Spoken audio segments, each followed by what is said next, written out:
આજે ટ્રાફિકની ભારે અવર જવર વચ્ચે રાજપીપળા અંબુભાઈ પુરાણી રોડ ઉપર એક બેકાબુ એસયુવી કારે બે એક્ટિવા અને શક્કર ટેટી વેચવા ઉભેલા છોટા હાથીને ટક્કર મારતા અફરાતફરી મચી ગઈ હતી। ત્યારે કોણ હતો આ કાર ચાલક અને કેવી રીતે થયો છે અકસ્માત, એની વિગતે વાત કરીશું આ વિડીયોમાં।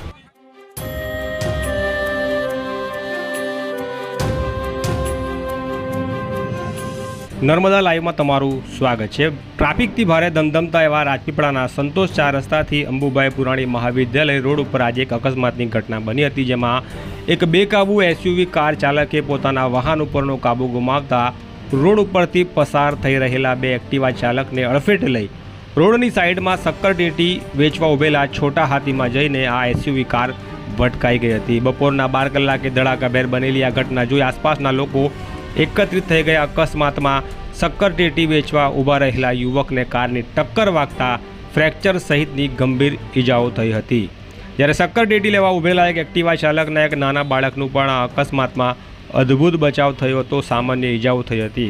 અકસ્માતને પગલે એકત્રિત થયેલા લોકો ઈજાગ્રસ્તોને બહાર કાઢ્યા હતા અને હોસ્પિટલ રવાના કર્યા હતા। ત્યારે મહારાષ્ટ્રનું રજિસ્ટ્રેશન ધરાવતી આ કારના ચાલક અને તેમાં બેઠેલા મુસાફરો મુંબઈથી સ્ટેચ્યુ ઓફ યુનિટી તરફ જઈ રહ્યા હતા, તે દરમિયાન આ અકસ્માતની ઘટના બની હતી। ત્યારે અકસ્માત કરનાર કાર ચાલક દ્વારા અકસ્માતમાં ઘવાયેલા બાળકને પ્રાથમિક સારવાર મળી રહે તેને પ્રાધાન્ય આપી પોતે જ આ બાળકને નજીકના દવાખાને લઈ ગયો હતો। ત્યારે અકસ્માતની ઘટના જોઈ રોડ ઉપર લોકો ભારે માત્રામાં એકત્રિત થઈ ગયા હતા। અકસ્માતની ઘટના બાદ મળતી માહિતી અનુસાર કોઈપણ પ્રકારની પોલીસ ફરિયાદ નોંધાવી નથી। અકસ્માત સર્જનાર કારના ચાલક દ્વારા ઈજાગ્રસ્તોને જે કંઈ મેડિકલ સારવારનો ખર્ચ થાય અને વાહનોને જે કંઈ નુકસાન થયું છે તેની જવાબદારી ઉપાડી લેતા લોકોએ અકસ્માતના ભોગ બનેલા લોકોએ પોલીસ ફરિયાદ કરવાનું ટાળ્યું હતું અને શક્કર ટેટી વેચનાર વ્યક્તિને ફ્રેક્ચર થતાં તેને રાજપીપળાની એક ખાનગી ઓર્થોપેડિક હોસ્પિટલમાં દાખલ કરવામાં આવ્યો હતો તેવી વિગતો હાલ અમને મળી રહી છે।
કેટલી વાર થઈ એક્સિડન્ટ? 5 મિનિટ મેં બહાર નીકળ્યો.